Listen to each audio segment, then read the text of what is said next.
My name is Anam Awili Iger, and I'm privileged and honored to be your assistant moderator on the Board of Trustees.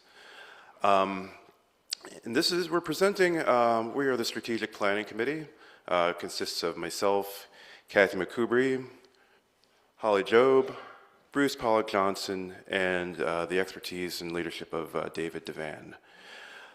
This has been quite the process, and some of you may be asking yourselves, why are we doing this? What is this about? And this is part of, I'd say, our aspiration to really lean into the congregation that we are, but that we've always wanted to be. And this is a way of taking what we believe as Unitarian Universalists and centering all of this with love. This is about love. This is about trust. This is about governance and transparency. This is about communication. This is about sort of demystifying some of the processes and things that have maybe happened in the past that maybe you'd ask, well, why is that happening? Or why is it happening this way? Or why don't we do things this way? Or what's going on? And so we've been at this process for about a year? Is that right? For about a year. And we've developed an initial draft of the strategic plan. Your input has also a part of this. It's not only, it has been. We've put out the survey and just your comments and questions and thoughtfulness have all gone into this. And just so you know, this is an initial draft, so this is not done. We are putting this out here for, as you can see, congregation review and input, because if there's nothing that we love more than, as Unitarian Universalists, it's providing input. We're pretty good at that. So as you can see, the plan's purpose is to help advance our mission.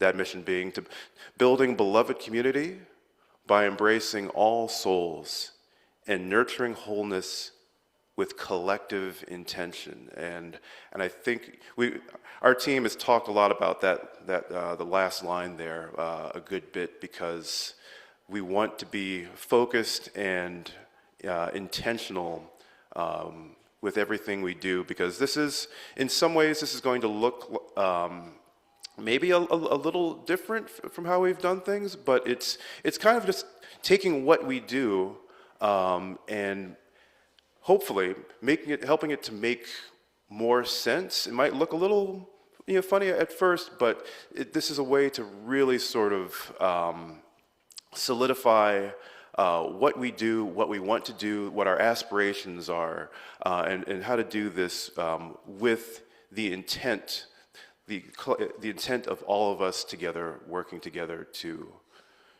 get to where we want to go.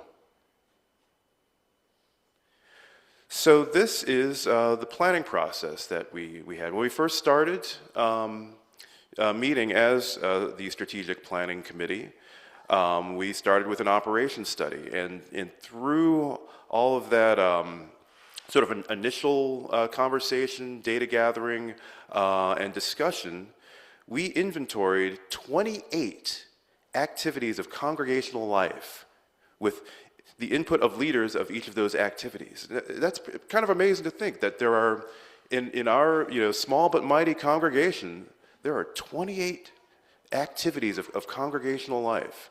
And so we were able to identify that. And as I said before, with the input of the leaders, we identified who sort of was organizing or leading those activities. And we gathered their input as well. And we organized these into specific themes. Following that, we had, as many of you know, an anonymous survey.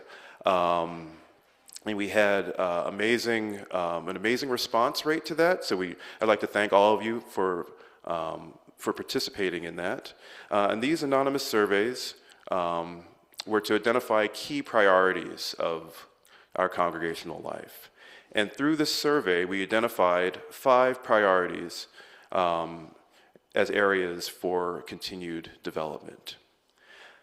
Following the survey, we created a number of discussion groups. I believe they mostly met online on Zoom calls, and members of our strategic planning team, we all facilitated one or two of those discussions for each of those 5 priority areas, which will be coming up just momentarily.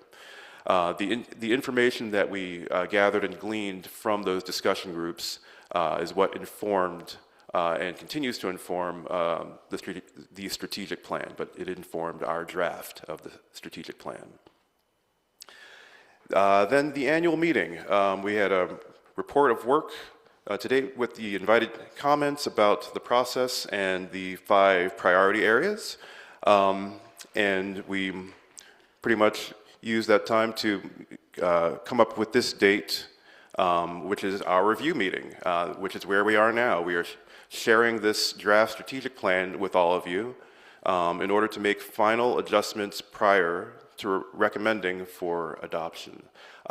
So this is, like I said, this isn't being foisted or forced upon anyone. This is, once again, our initial draft, and we're presenting this here today to all of you so that we can improve upon this. And I would like to turn this over to Bruce. Oh, Holly, I'm sorry. Thank you. You're welcome.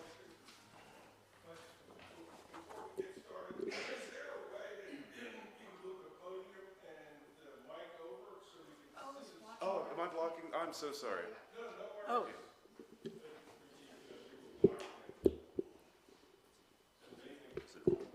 Yeah, it does.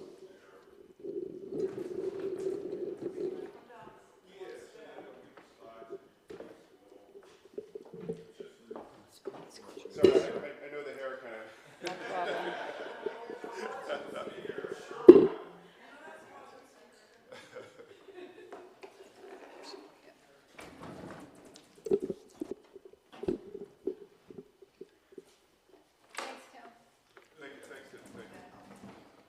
Is that okay? I don't know, is it going to block you? No, is that good now?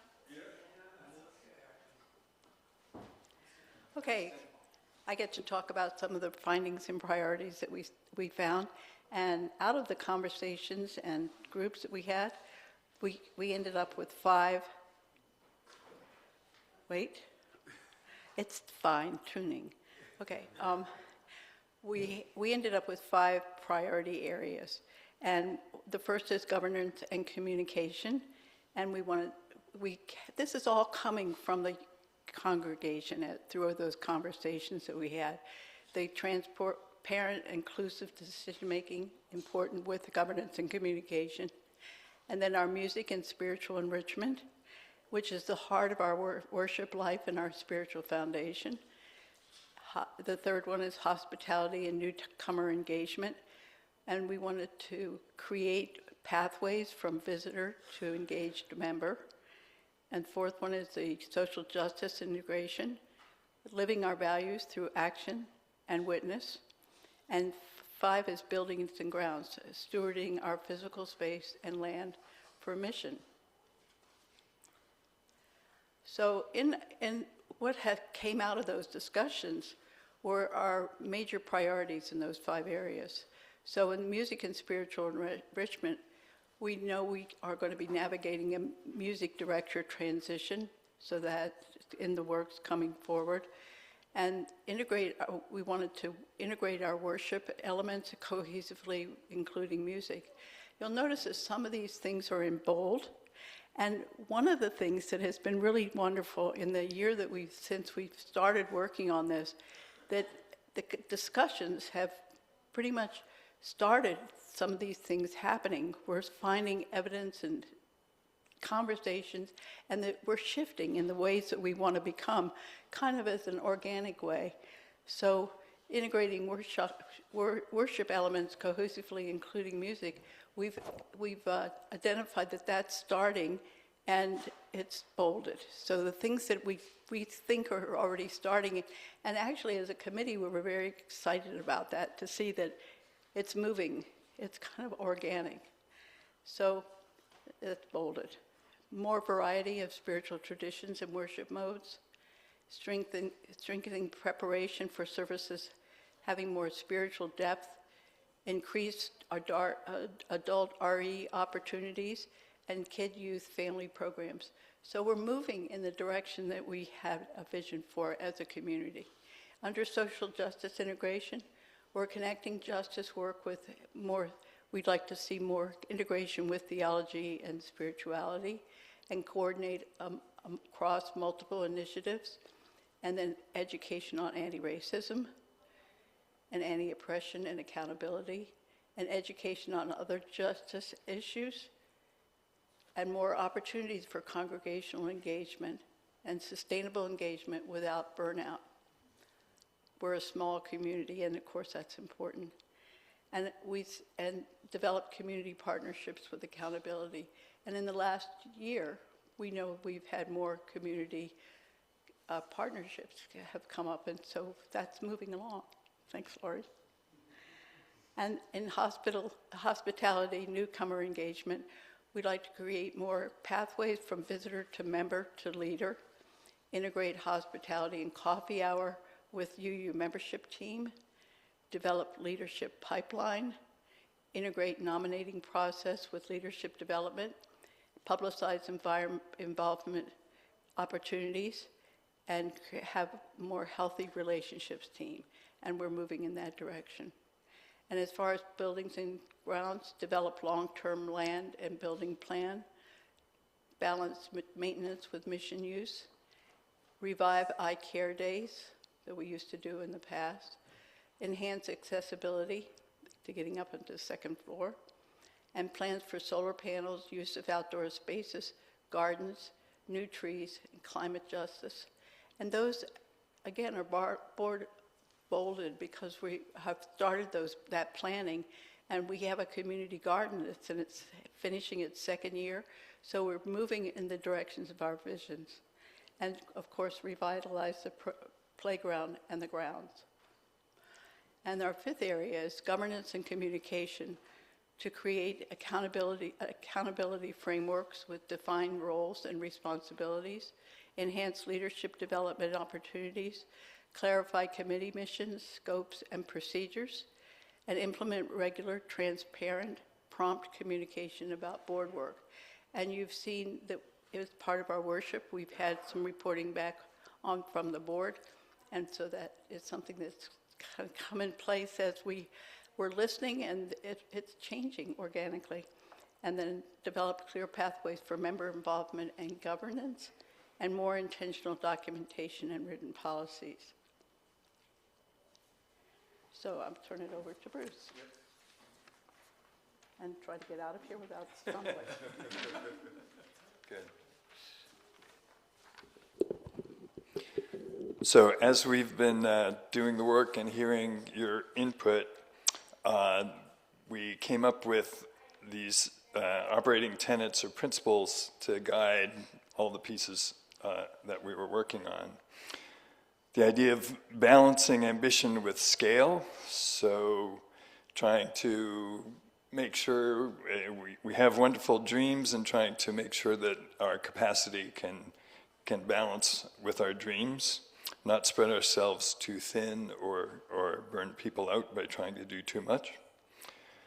Communication has been a theme, and we want to try to find a way to have systematic information flow, access to whatever information people need as much as possible, and transparency about what's happening in the congregation.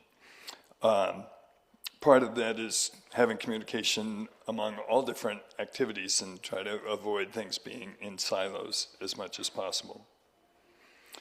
Another is the idea of building our capacity, so making sure that nobody gets burned out having to do too much while we're expanding our capabilities. Another principle or tenet is the importance of assessment and accountability. We, in the past, have had a committee on ministry. We don't have one currently active, and realize that that's something that we need to set up. The eighth principle has been eighth principle team has been an accountability measure, but we're thinking of kind of moving in a little bit different direction in a more organized way to take care of those two together. Engagement, trying to find meaningful ways for people to participate in congregational life in all the different areas that we've been talking about, so making it clear how people can get involved. And the idea of shared leadership, which has happened in a number of groups. We had a Beloved Conversations group that rotated leadership of our sessions, and it's a direction we've been moving in the congregation, want to keep moving in that direction. So based on those principles,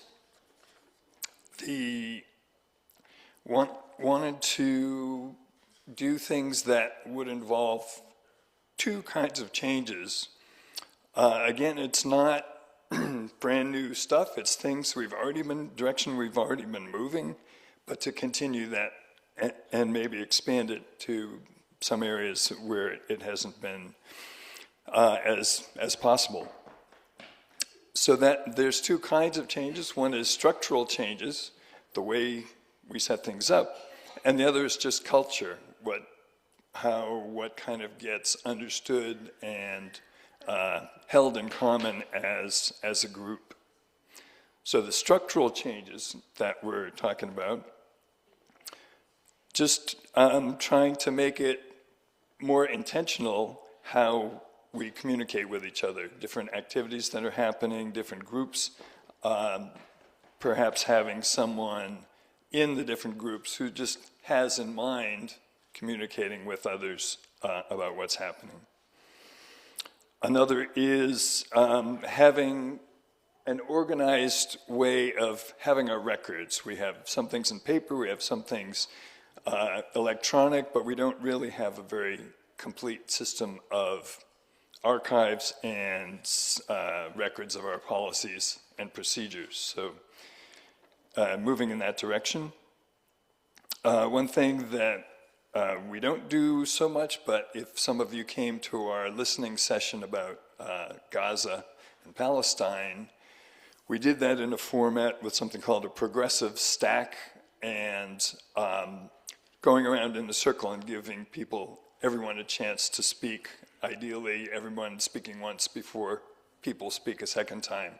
So kind of moving that spirit into more of the kinds of conversations that we have, more of the work that we do in our activities, tends to make it more possible for everybody's voice to be heard in a group. Again, I mentioned before the idea of shared leadership and distributed authority, to find ways for people to take leadership for the things that they care about, but not necessarily a small number of people doing a lot of different things. Having those rules defined, and where possible, have autonomy for whatever piece that you're taking on. Building in assessment and accountability, you'll see that our proposal does have something for the congregation as a whole, but thinking about that within each group. For instance, at the end of a meeting, how did it go? Can we think of anything that might improve? That's just a simple example of how this kind of cultural change could involve many of the things we do. So both assessment and accountability. How does this fit with the eighth principle? How does this fit with our mission? Are we contributing to that? And just having our processes as transparent as possible. Culturally, that has to do with the idea of deepening radical hospitality. Our mission says embracing all souls, just having that mindset of how can we be welcoming and inclusive to as many people and as many different kinds of people as possible. Expanding democratic and inclusive participation. In some of our groups, we've done some decision-making with something called modified consensus. We're going to talk in a minute about sociocracy, which has a similar kind of process. And we've done that in a number of groups, but not congregation-wide. We're trying to just build sustainable engagement. We've talked about that several times. prevent burnout, like we've said, and an attitude of continuous learning. What did we do well? What did we do not so well? How could we improve? So, after we talked about some of these things, we said, well, we had those 28 activities. What does the church structure look like right now? So, this is a diagram of a lot of our different activities. You don't need to look at all the details, but you can see the colored bigger circles are those 5 priority areas that we ended up talking about. And you can see how things do kind of cluster in that way, but there's a lot of kind of chaos and confusion. And so this was motivating us to think about, and I don't know if some of you here may remember, we had a minister named Harris Reardon who talked about shooting stars, and this diagram, I think, kind of reflects what she was talking about a lot, things not being terribly coordinated. So what we're suggesting is to move in the direction, not implementing fully what's sometimes called sociocracy, but moving in that direction. And the idea of sociocracy is that you have circles of activity that have a certain role, a certain task, and are empowered to act on that task. But there's also a structure for, like I mentioned before, someone keeping communication in mind with the rest of the congregation as the circle is doing its thing. And the idea is to replace the traditional, what we used to have even more so, a board and committee structure where the committees are very hard and fixed, but to have more of a fluid as there are needs. Circle forms, does what it needs to, maybe even thinks about how long it thinks it might be needed, but not necessarily continuing on forever. So there's the idea of the communication, there's the idea of assessment and accountability within the circle to try to be keeping track of those things. And probably the most important is fostering that kind of communication. And Kathy's going to talk about the model that we're suggesting that, and you can see what that'll look like. Thank you, Bruce. Hi. So this was Bruce's brain. He showed me that picture, so I can't even look at that. This is my brain. And this is also me giving up perfectionism, so bear with me here. So this model places mission at the center of our congregational life. And the really significant governing body is the Mission Council, which is represented by the large ring at the center. And the Mission Council is populated by members of the Executive Committee of the Board, 2 members of an Assessment and Accountability Circle, and then the convener of all the circles that represent the other areas of congregational life that came out of the survey and discussion groups. And one of the things we did was kind of develop or kind of reshape some of those areas from the data in the material that we collected to be more aspirational. Part of the, so you can see how it's similar in that you have, it kind of looks like a board and committees, but one way that the role of the board changes is that the board is not at the center and the board is not at the top. All the information doesn't funnel to the board and out from the board. But when this Mission Council might gather, maybe twice a year at the beginning of the church year and halfway through the church year, there is also all kinds of exchange between the conveners of these different circles, the congregational community, stewardship circle, social justice circle, and spiritual life circle.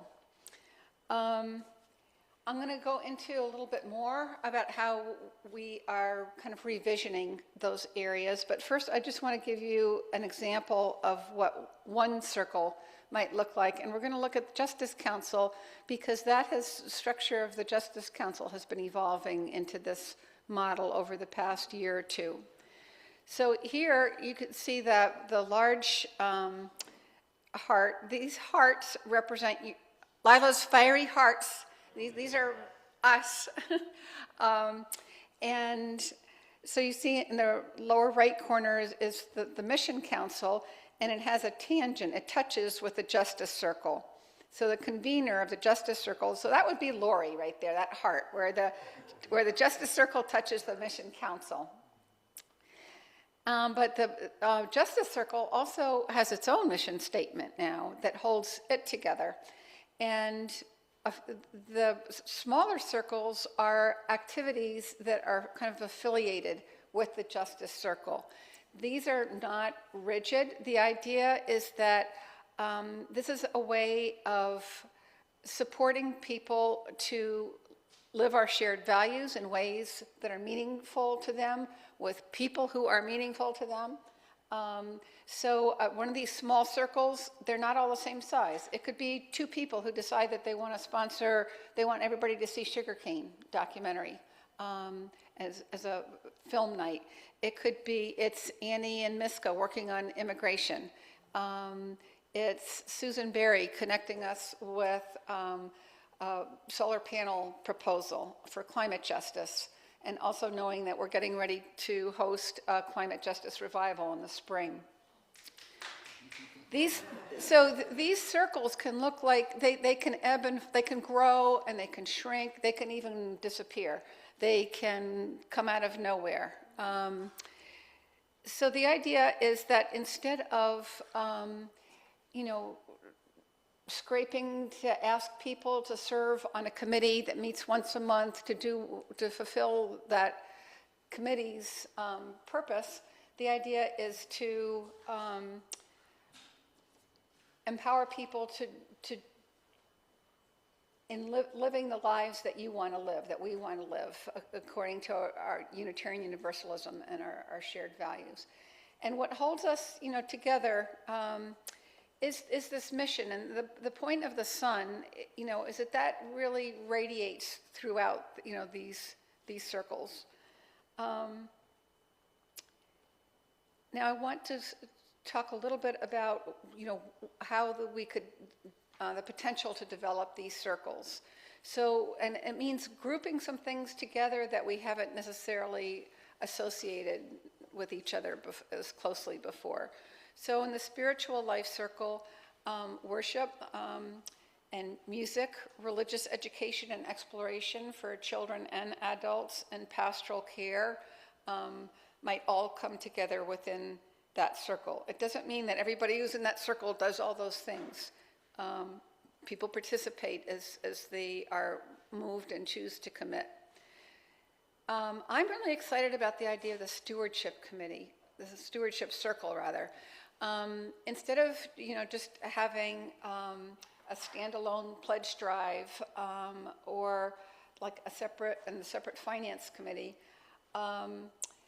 the idea is to really think about our wealth in terms of all our assets and resources that we steward. So it's not just about money. It's not just about property and land. It's about what are we holding? What do we have to share? And ways that we can do that. I think it also really supports thinking about moving towards what's meaningful reparations for this congregation. The congregational community circle really has to do with those things that sustain our connections with each other and to help us keep radical hospitality alive and active.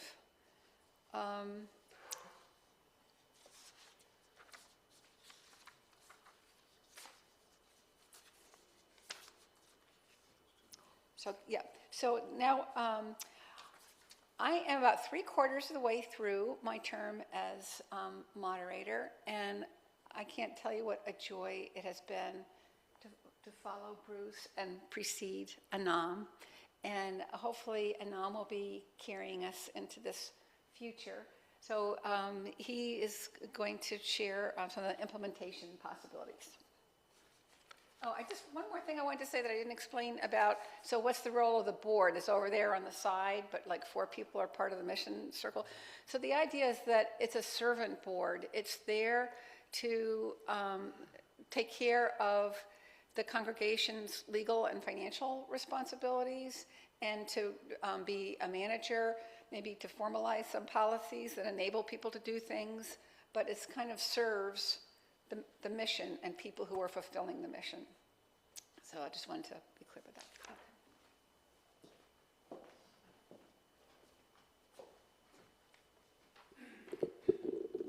Okay. Thank you, Kathy. So what does this all look like in terms of making this happen? And so on the slide behind me, we see some of the possibilities for implementing all of this. Bruce spoke about electronic records before, getting our paper records and archived documents digitized. So we could have a virtual archives, an organization of the documentation of activities, as well as policies and procedures. We also talked about that about ongoing assessment and accountability, and Bruce mentioned that about the assessment and accountability circle, as did Kathy. And so many of you may know that we have an 8th principle team, and so a possibility is that the members of that team we would evolve to become part and parcel of that assessment and accountability circle. Yes?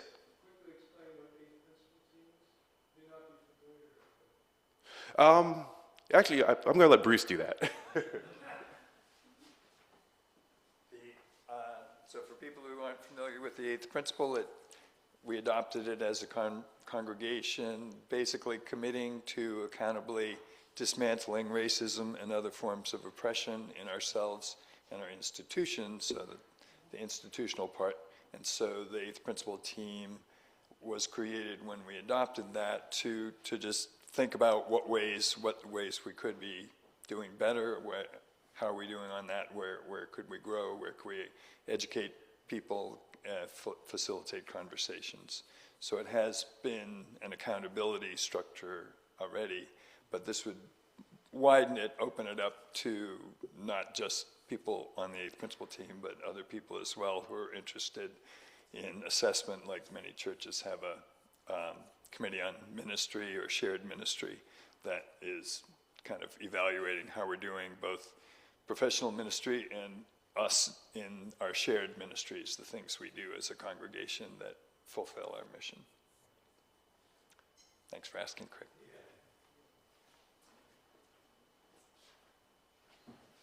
Thank you, Bruce. I felt it was appropriate to invite him up as he was one of the co-authors of the 8th principle. Moving on, integrating leadership development and nominations, and perhaps this kind of speaks to burnout or to figuring out how to ask people to get involved. And we see this as a way of, like Kathy said, for folks that want to do something, and this provides a structure for that they can really jump in with both feet, to be really excited about something and not necessarily trying to figure out who we can get to be on certain committees or things like that, to really tap into the joy and interest that each one of us has to do something with regard to our congregational life. And also, this follows from integrating newcomer engagement with membership, because we're not, and the nice thing about moving, to this model is that it it's fluid and organic, and just like anything that is alive, such as we are, we're not static. We're dynamic, and the hope and intent is that not only do we grow, spiritually, but also grow in people, in membership, and having this set in place, it gives people who walk through the door the sense that they can, come in and get their hands dirty, and really start digging in. So that we hope that this does that. We also want to meet the needs of families, and that could be through RE, it could be through the fridge and pantry, it could be through pastoral care, but it's important that we continue to meet the needs of families and show our folks, in the wider community, that we aren't putting up a blank wall to them, that we are here, and that we want them to be a part of us as much as they want to and are able.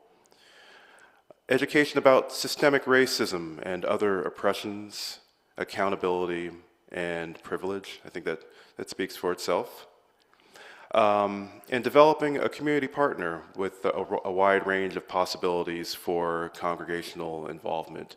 That could be, any of the various Change for Change organizations that we've worked with, EMAN. The possibilities are endless. So, what does the timeline for this look like? Well, it begins with the plan adoption. The board will review and a recommendation followed by a congregational vote. As I said before at the beginning, this isn't about foisting or forcing anything upon all of us. This is to present this, to you as a congregation, so that that you feel charged and excited and revved up about it. So for the first phase, January through March, that's research and design, including circle design and the structures for these specific goals, and forming task force or forces to figure this out. From April to June, this is all next year, 2026, just training and development, including the listening rounds that Bruce mentioned with the progressive stack, and incorporating communication, assessment, and accountability. And then finally, from September through December is where we really begin to implement how this looks from a governance standpoint. Okay, and I'm going to turn this over to David Devan. We are so appreciative to David for your leadership and expertise, and we really couldn't have done this without you, and we owe you just so much thanks, and we really appreciate all you've done with and for us. Thanks. Well, it was all teamwork, for sure. I did spend a lot of time in the data for this plan, and so I want to thank all of you, because the data was rich, it had depth, it had breadth, and it had meaning, and this plan emerged from that. So thank you to everybody who participated in the surveys, the listening sessions, being here today, and for input that will continue. I also want to give a shout out to this amazing team here at the front, because it really was a village, and everybody brought their own skills, including hand rendering drawings to go into fancy slide decks. There was no end to the creativity and thought. We do want to keep this going, So we are inviting questions, comments, suggestions. Ken said we'd be done at 1. It's 1:02. I like a meeting that ends on time. So we can do this in a couple of ways. If you want to ask questions and we have comments now, we can do that. We can also carry on maybe in a micro level at coffee hour. I do have printouts, so anyone who wants a hard copy, we can give you that, and we can figure out, you can contact us through whatever means. If you want soft copies as well, we can send it out as a PDF.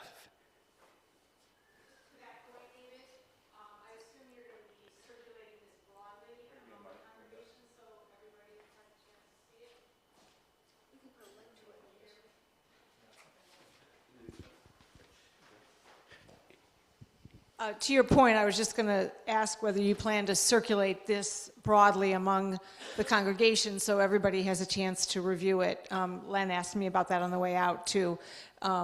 Will it be emailed out?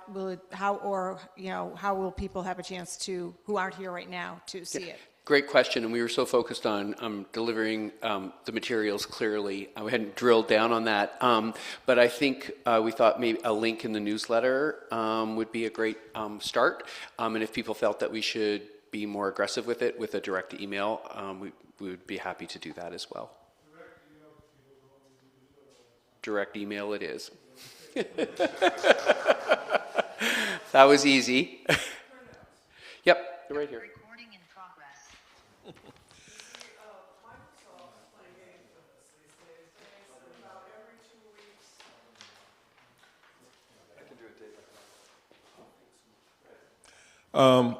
First of all, I think this is excellent, and I like the timeline. Maybe I missed it. Is there a provision in this to maybe on a yearly basis or every so often, just to measure where we're at, how things progress, if there's changes that need to be made?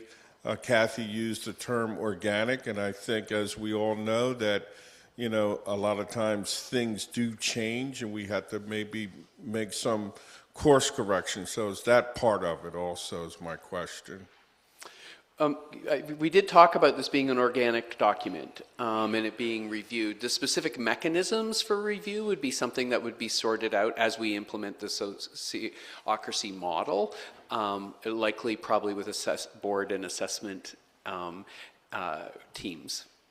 But, good. Yeah. And in fact, what we were hoping to do as implementation happened, and each circle sets its own goals and its framework, and then you have something to measure against progress. Perfect. Here you go, Sam. Correct? Any other questions? I think it's all passed by. I don't really want to add anything right now. It's just that those of us who are elders can't really follow the lingo anymore online. And Microsoft is especially to blame, I think, for this, because they are upgrading everything about every 2 weeks apart. I thought it was an excellent presentation. I wish we'd had the printout while it was going on. That was my choice. I don't like giving handouts for presentations because then everyone looks at it instead of focusing together at the front of the room. My bad. Okay. But I stand by the decision. Any other pressing questions here in the sanctuary? And I also sent a note to friends who are online on Zoom.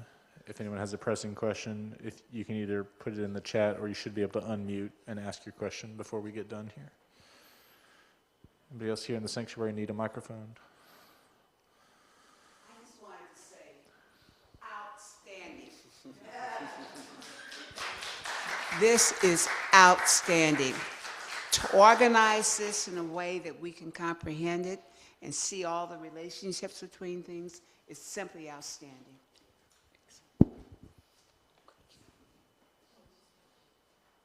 Meeting adjourned.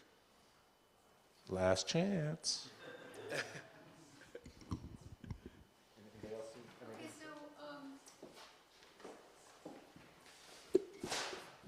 this is an ongoing process. Feel free to approach any of us on the strategy team. If ideas come to mind after today, we're happy to discuss.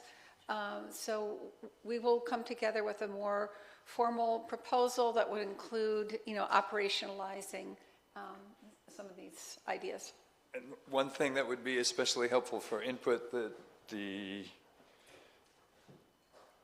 implementation possibilities, these are things we could pursue if there's energy for them. So if any of those resonate with you, let us know, because that can help us prioritize as we're putting together the final plan. So that's in your handout, so you can think about that. I think there's still coffee downstairs.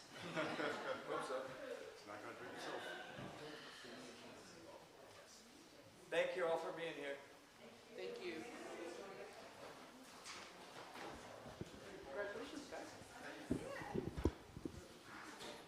Thank you, friends online. Jazz Vespers at 4 today.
It was living the document before the document even read.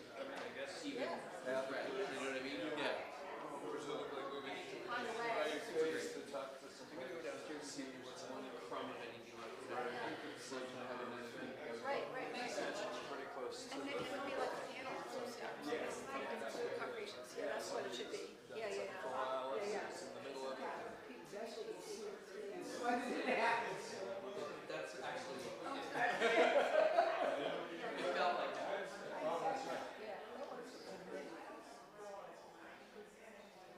It was a big suit.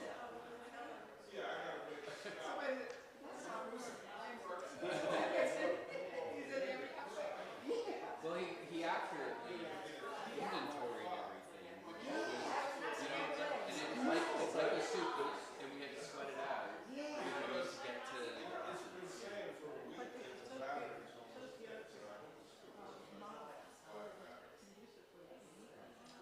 And adapted in a way that it's been.